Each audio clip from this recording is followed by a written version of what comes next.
really quick question as a review from last week. What emotion did we cover last week? Anger. Anger. Okay, awesome. Now here's a little bit more of a trickier question.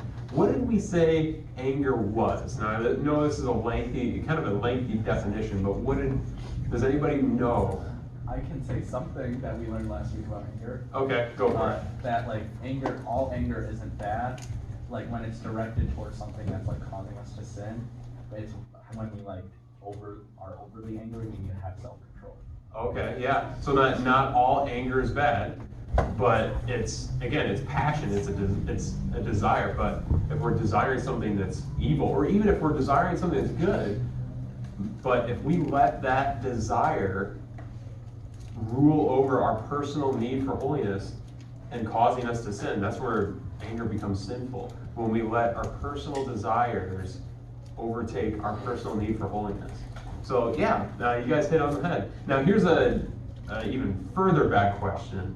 What has been the application, the overall application we've been wanting to try to push for during this series? Can anybody name that? It's a total of 6 words, but it's a little tougher at times. But so can anybody remember this? I'll give you the first word. Pause. Oh. Is it reflect? I don't know. Close. Boom! Right there. What did he say? He said. Can you say it out louder again? Pause the feeling, start the thinking. Good job, Will. That's awesome.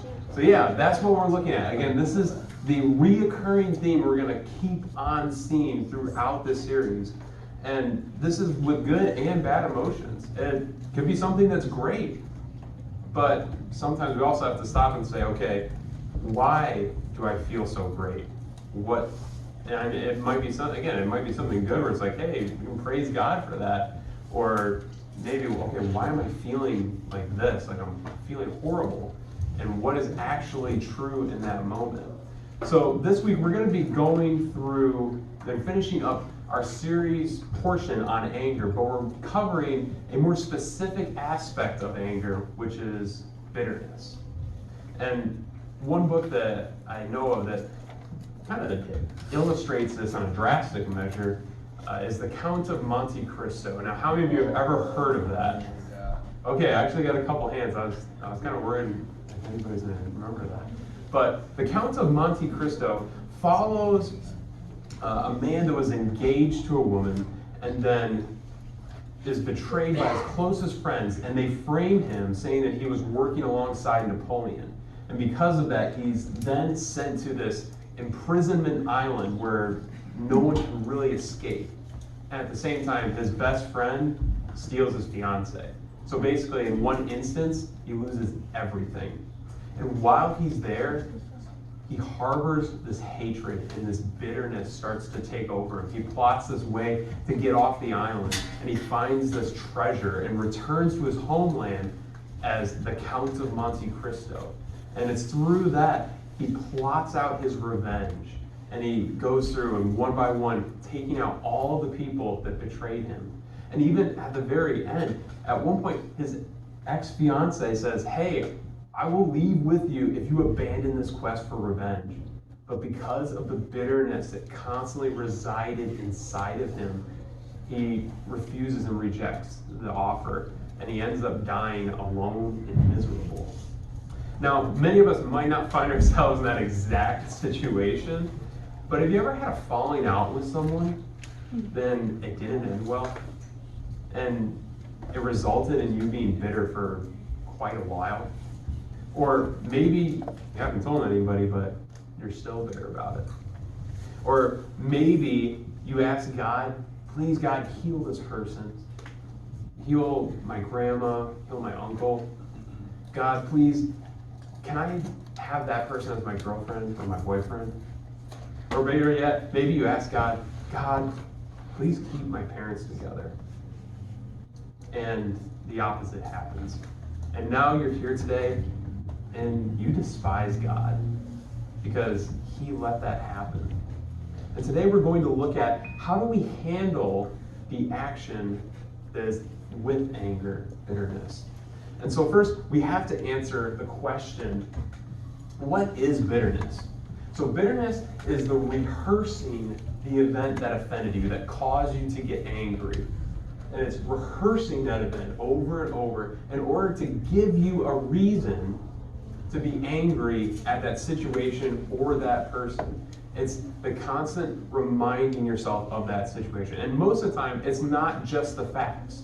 It's rehearsing the situation, but then it's also rehearsing your interpretation of it.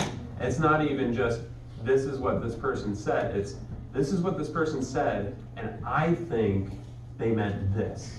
And I think they meant this. And that means this is true about them. And we let that continue to fester and build, and we actually feed it. Now, another way to actually put this, and I don't know if you've heard this phrase before, but bitterness is the poison you drink and you think the other person will die. And we're going to see how Scripture actually does point to this conclusion about bitterness. But before we break up into our small groups, what are some examples of causes of bitterness? What causes bitterness? Now, it might not be you personally, but it could be, say, your cousin twice removed, or your cousin you see once in a while, so it's not you. But what causes bitterness? I saw your hand. Well, I was thinking about Ruth's mother-in-law when she got all bitter because her sons died. Did you look at my notes? No, I did not. Because I'm hearing this and I'm thinking Ruth's mother-in-law is so bitter. She even changes her name. Man, all right, just hold up there. You're on the right track there. Josiah, I saw your hand was starting to go up. No, it's okay. What was it? Okay, well anyway, now that you're in the spotlight, what causes bitterness? Okay, so I was thinking,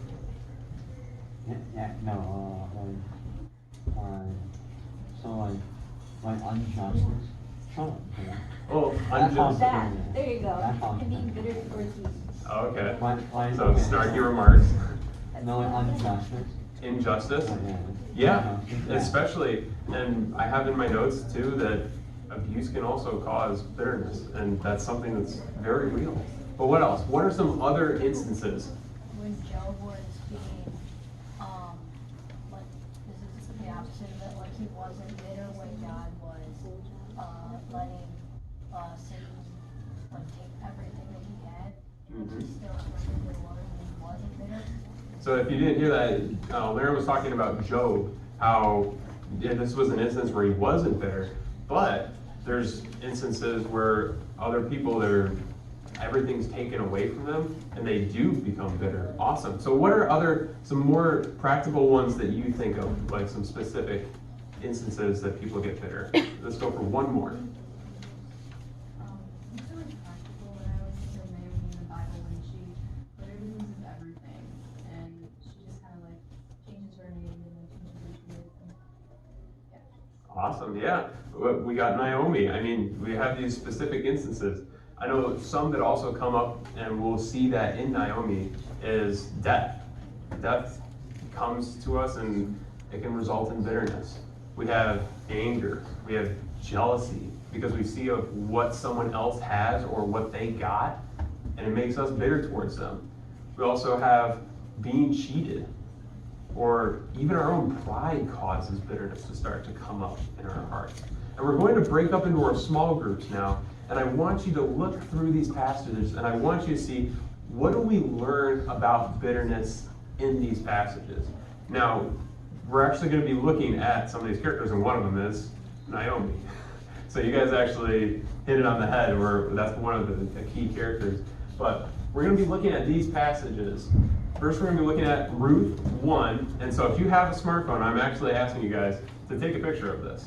So that way you have this to be able to use for your small group. So Ruth 1, 1 through 5, Genesis 37, verses 1 through 30. Now with these, I want you to try to only spend about 5 minutes on each one. Don't take too much time, because we're only going to be broken up for maybe 15 minutes or so. So really try to use this time to read through the passage, and then really quickly, what do you see about bitterness is being revealed? Who's being bitter? What are they being bitter at? And then what do we actually learn about this? And then finally is Matthew 18, verses 21 through 35. So, does everybody have this picture taken, these verses down? This is what we're going to be looking at. We're going to jump into this, all right? So, what we're going to first learn, we're looking at Ruth, chapter 1, verses 1 through 5. So, what's the first thing? I don't want to give it away too much.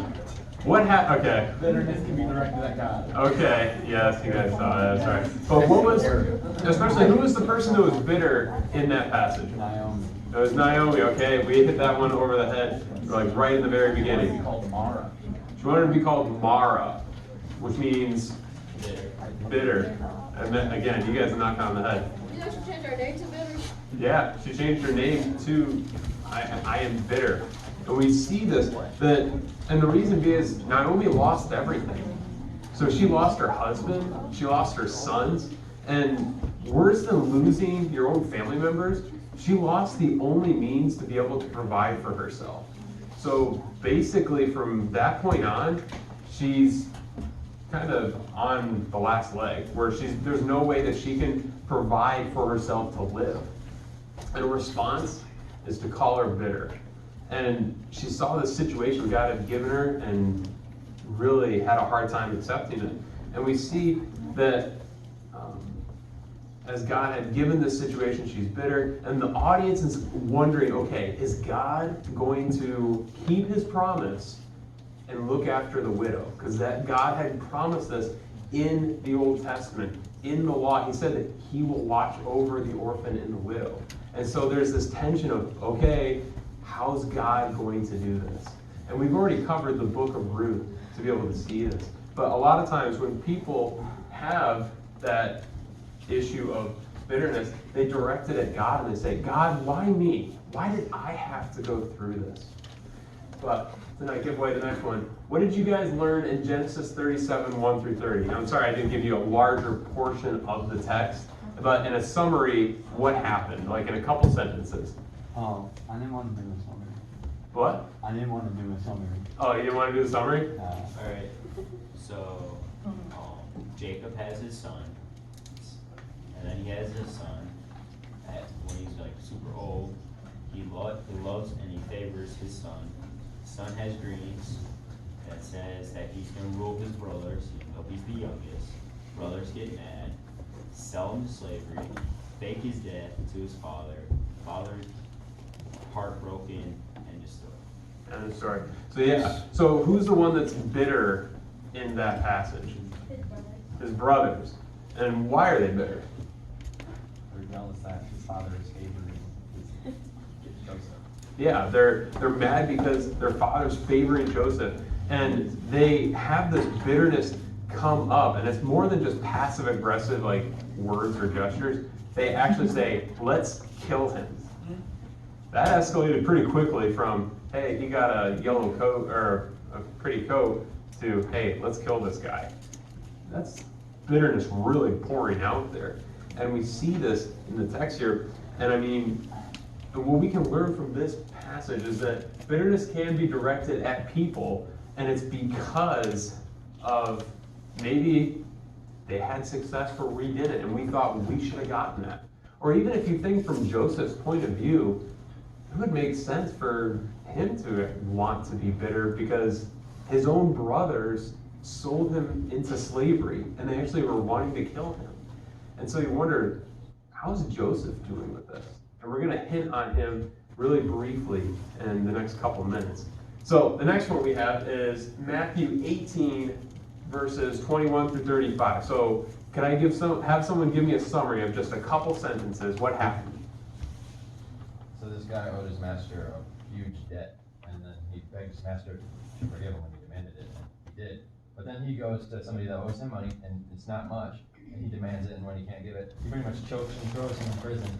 And then when everybody hears about that, they tell that guy's master, and when he hears about that, he throws him in jail. It's like, hey, if you're not going to treat everybody else how I treat you, well, jail for you, you know, so.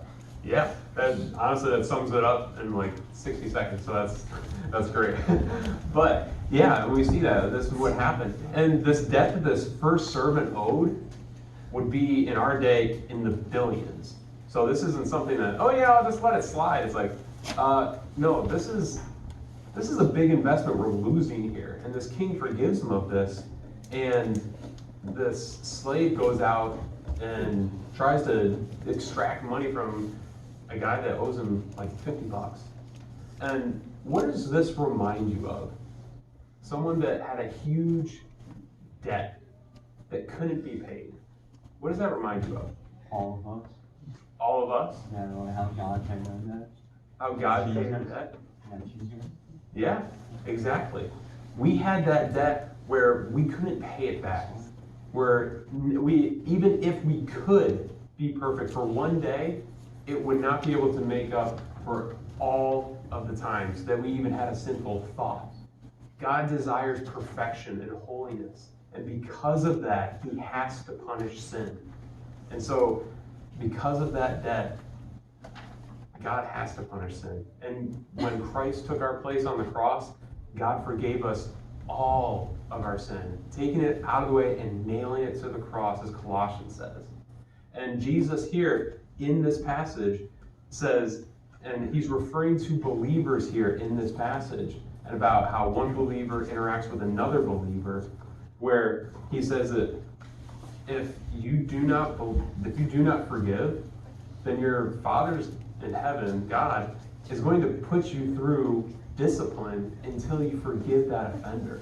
And so, as a kind of a synopsis, what we can learn from these passages is, one, the bitterness can be directed at God. The bitterness can be directed at people, but also bitterness keeps us in prison. When we choose to not forgive someone, we willingly put ourselves in prison and we suffer. And that's because God says, hey, I've forgiven you of everything. So you need to forgive this other person. And until you do so, you're going to have to go in the prison of discipline until you do so. And again, so this is kind of what we've seen. And some other brief comments we'll look at is Hebrews 12:15 says that bitterness is a sin that affects not only us, but others. Ultimately, bitterness makes us stupid. And you wonder, like, now, does the text really say that? In Psalms, it actually says, when my thoughts were embittered against me, I thought as if I was an animal or a wild beast. It's like having the mind of an ox or a donkey or a cow when you have this idea of bitterness, when that's all you think about. It's a one single-minded kind of thought. And it even says that I was ignorant, or other texts would describe it as stupid. When we have bitterness, it is only understood by the individual. Proverbs 14:10 says, each heart knows its own bitterness, and no one else shares its joy. The only person that gets any kind of pleasure from bitterness is the person that's holding on to it. And nobody else gets it. And you wonder, hey, why are you being bitter at this time? I mean, it just doesn't make sense. And lastly, bitterness is a fruit of the flesh. So you know, if you are holding on to bitterness, you're choosing to walk in disobedience towards God. And so with that, now you're wondering, okay, so how do we handle bitterness in our lives? And going through these, first we have to see that we have to recognize God is the one who is in control of all things, not us. If we go back to Joseph, I'm going to read you what happens. And now, Tom actually did a really good job of kind of summarizing the first part. But we see that Joseph, it doesn't get easier for him. He gets to Egypt, he gets accused by his employer's wife, gets thrown in prison. He then starts doing well again, and he helps this cupbearer, and he forgets about him, so he stays in prison for a long time. And then finally gets out. His brothers come to Egypt, and he has that time where, okay, I can in a sense like get back at them. And he puts them through this test. They go through, he finally reveals that he's his brother, and his brothers are afraid, okay, this guy's the second in command of Egypt, he's gonna kill us because we sold him into slavery. We took away most of his living with us. And this is Joseph's response when his brothers say, "Behold, we are your servants." In verse 19, Joseph says, "Do not be afraid, for am I in the place of God?" When we choose to hold on to bitterness, we're trying to be God. We're trying to control somebody else by holding on to that event instead of choosing to let go. And he actually continues, "As for you, you meant evil against me, but God meant it for good, in order to bring about this present result, to preserve many people alive." And this, we see, again, we have to acknowledge that God is in control of all things.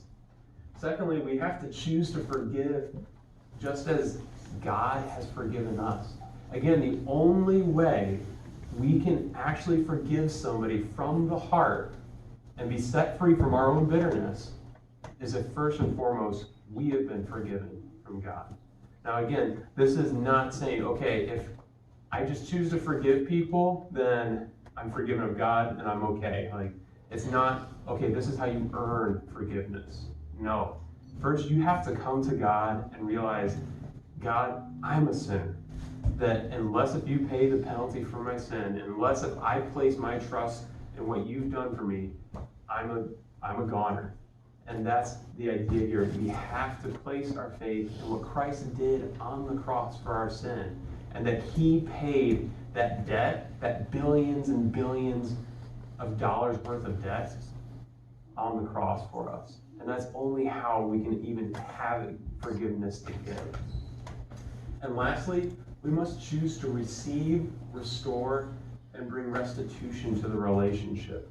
And here in 2 Corinthians 5:18, Paul actually talks about the ministry of reconciliation, where Christ came in. When he took our place on the cross, he brought sinful man, he brought us, and he brought God, a perfect holy God, and brought them together. He mediated. He brought that through his death on the cross. That's the only way we can even have fellowship with God, is because Christ took our place on that cross. Now, I do want to hit this one question you might have.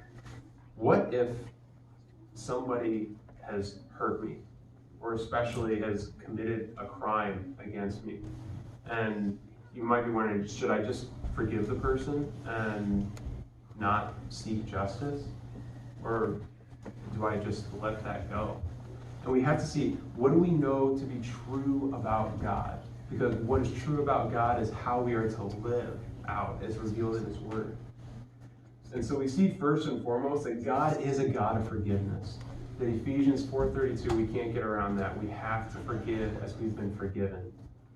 But secondly, God is also a God of justice. It actually, we see throughout the Old Testament that God does not turn a blind eye to evil, but he actively seeks out to repay against those that sin against people and crimes against other people. And one also, that God had to punish our sin at the cross. This wasn't, okay, I'm just going to forgive Luke's debt and that's it. I'm just going to declare he's forgiven and that's it. Hebrews 9:22 says that without the shedding of blood, there is no forgiveness of sin. So God does punish sin. And so how can we relate this? How do we see this playing out? So if someone has committed a sin against us that is a crime, we can still pursue justice while forgiving that person in order to ensure the safety of others and ourselves. And again, we see this, we're commanded to forgive in Ephesians 4:32, but at the same time, God has also put the authorities in place to dispense justice. And this is, we see this constantly. Now remember back, okay, now William hit it on the head earlier. So what is the application that we've been trying to push for? Pause the feeling, start the thinking. Yep, pause the feeling, start the thinking. So we're going to look at really quick here, what are some truths that you can think about when you start to have that temptation to rehearse bitterness, or when somebody you know is struggling with bitterness? And we're going to see here that God is in control. ultimately, every situation comes through his sovereign hand. We see that God is the avenger. He doesn't need or how many Avengers were in the last movie. He doesn't need 500 of them. He is the avenger. That we don't have to take vengeance into our own hands. Vengeance is mine, saith the Lord in this passage. That God is a loving Father. That even this event, as horrific and heinous as it is actually from God's sovereign hand, and it's to bring him glory. It's for us to be able to know God in a way that we wouldn't be able to know him unless we went through this. We also see that God has forgiven me, and so I am to forgive. That God is present in my pain. And you might be thinking, okay, I have a hard time forgiving this person because I'm going to be dealing with this baggage from now on. I have to deal with this now. But we see here in these verses, where can I go from your presence, God? Or better yet, God comforts us in our afflictions so that we can come and comfort those that are afflicted. You see, God is through and in through our pain. He walks us through that, and that's how we can forgive.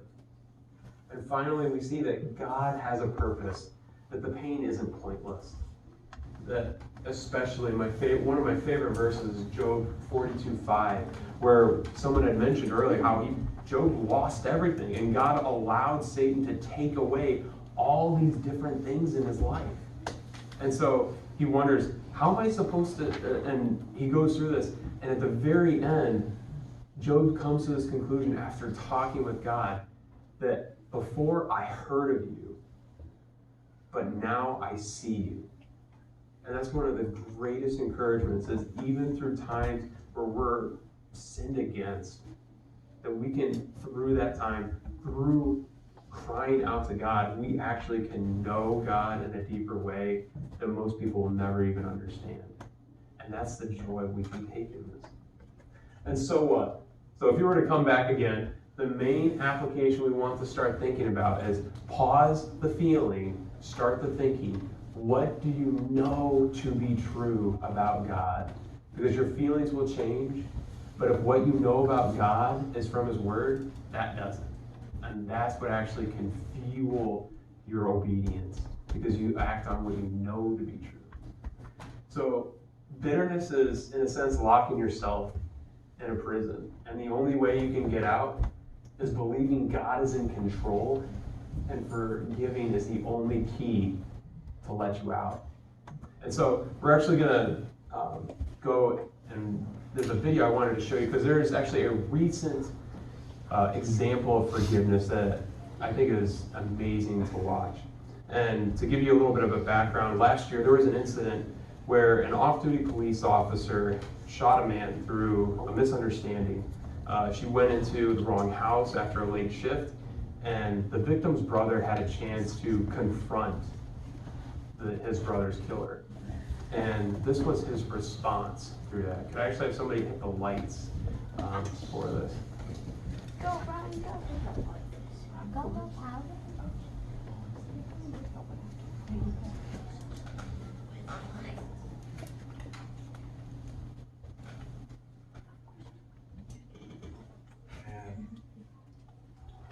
And I know if you go to God and ask him, he will forgive you.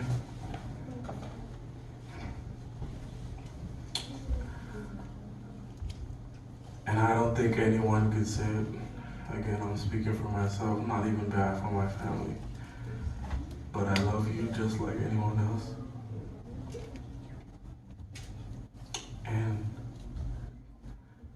I'm not gonna say I hope you rot and die just like my brother did, but I personally want the best for you.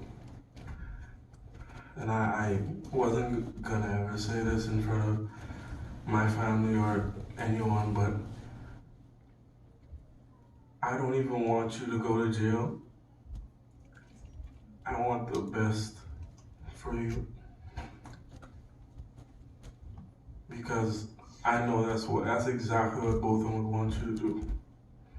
And the best would be give your life to Christ. I'm not gonna say anything else. I think giving your life to Christ would be the best thing that both of them would want you to do. Again, I love you as a person, and I don't wish anything bad on you.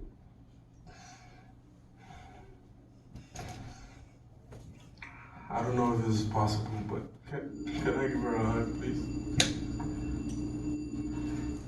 Please? Yes.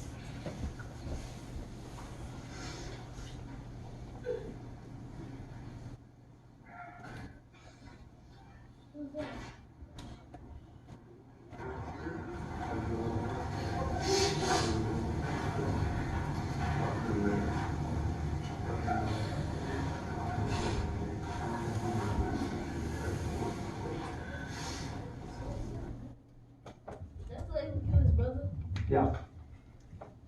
And the first beginning part you didn't see was the first words that came out of his mouth was, I forgive you. And that's what the gospel of Jesus Christ does for us. It actually gives us the ability to extend forgiveness even for the most heinous acts that have been done to us. And that's the joy, and it gives us the strength to be able to do that. But it's only if you have accepted Christ's payment on the cross for your sin. And so, we're not going to be able to break up into our small groups tonight. But again, that's the power of the cross. That's the power of when we choose to let bitterness go and we choose to extend forgiveness. When we choose to restore that relationship that was broken and bring back that fellowship with that person. That's what forgiveness looks like. And these questions, and maybe again, pull out your cell phone because we can't necessarily go through these right now. But if you want to, pull out your cell phone. And the next time you struggle with bitterness coming up in your heart, or better yet, if you know somebody who's struggling with bitterness, go through these questions and either ask yourself or ask this person, so what was the time that you struggled with bitterness, or what caused it? What happened? What are the bare bone facts? Then how did you respond? What was the result of your response? Then what did you really want in that moment? What was the honest desire in your heart of hearts? And what do you know to be true about God in that moment? And again, we went through these. That God is in control, that God is the avenger, that God is a loving Father, that God has forgiven me, God is present in my pain, and God has a purpose even through this time. And then, what do you think God wants you to do in light of what you know is true? And so, we're going to close tonight with prayer, but again, if you want to talk with any of the leaders, if there's something you're struggling with bitterness, talk with any of us leaders, and we would love to be able to talk with you about this. So let's close with prayer. Dear Father, thank you for this time, and thank you for the opportunity that we can look at bitterness, but also look at forgiveness, and remember the fact that you have forgiven us such a great debt, and you command us to forgive as well. God, I pray if there's anybody here that is harboring bitterness in their heart, God, I pray that you would please help them to reach out to the adults, that they would talk about it, but they would also go back to your word, that they would choose to walk in forgiveness regardless of how they feel, and they would choose to believe that you are in control of all things, that you are good, that you see injustice, but you also have forgiven them, and they can choose to forgive as well.